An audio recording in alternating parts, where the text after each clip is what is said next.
Hey guys, welcome back.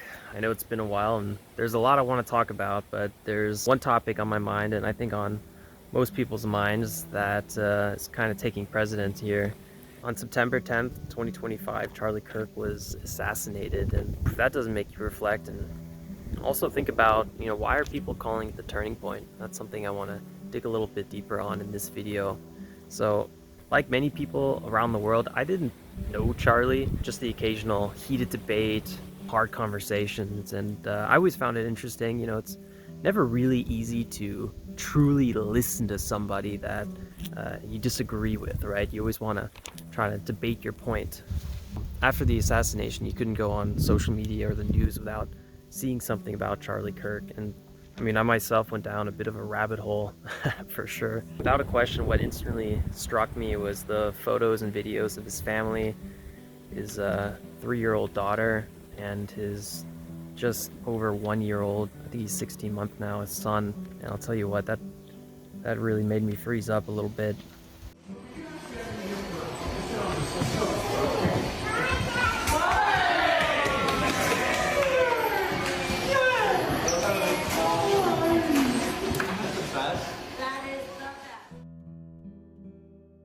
If I had to watch that video right now, I think this video would be way too difficult to make. Many of you guys don't know this, but I actually have a little kid now, a little boy, almost a year old myself, and just thinking about him, growing up without a father it's a horrible thought, man. It's fucking terrifying. And I think it doesn't take a lot of research and, watching some of Charlie's videos to realize that Charlie was a damn good father, and not just, for his kids, but it seems like for many individuals around the world. And that's what this world's missing. It's missing fathers. And I'm not just saying a father that provides, but I'm talking about role models and somebody that instills values. And the more I see a lot of these videos from Charlie, the more I realize this is exactly why Charlie is being celebrated all over the world. It's people all over the world, specifically men, but also women, that have been lied to by society about what's best for them. The classic, go to college before you find love, or settle down, achieve X, and then you will be happy. And, I used to believe that, but now I strongly believe it's the other way around. If you are happy, you're going to be more focused and then driven to achieve X. Charlie was a pillar of looking inside and not listening to society for once. We lost Charlie Kirk, but we gained a North Star. Charlie's message is stronger than ever, and it's not even about religion. It's about listening to your inner voice and being true to yourself. And I wrote this down, as Charlie said, often from the Bible here: to avoid the distractions of the flesh, focus your mind on spiritual things. That lust of the flesh, partying, drugs, alcohol, porn, and so on and so forth. It's that classic short-term versus long-term mindset. And this is why I think Charlie blew up around the world. Charlie helped people see that and focus on those inner values as opposed to short-term gratification. And Charlie was a North Star for many people, and now I think he's shining brighter than ever. Here's something kind of crazy.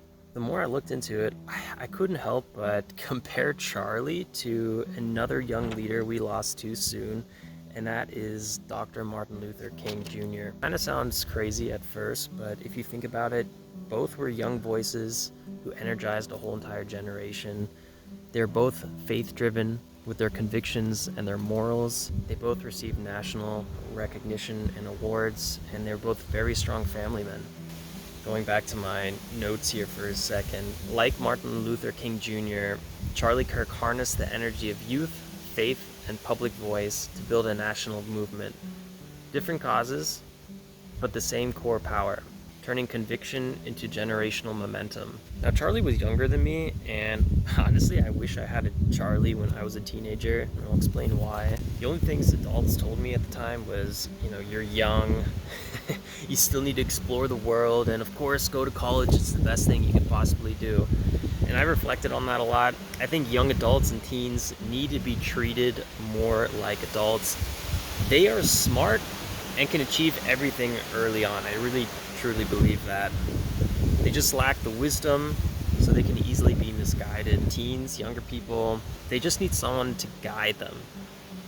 Not necessarily tell them what to do, but just a little push and a nudge in the right direction. Not just trust their feelings, but lean into them. Now, this is not me trying to be, bitter on my past or anything like that. This is mostly me reflecting on the father that I want to be for my son. For example, if my son's in a tough situation, I'd say things like, do you love her?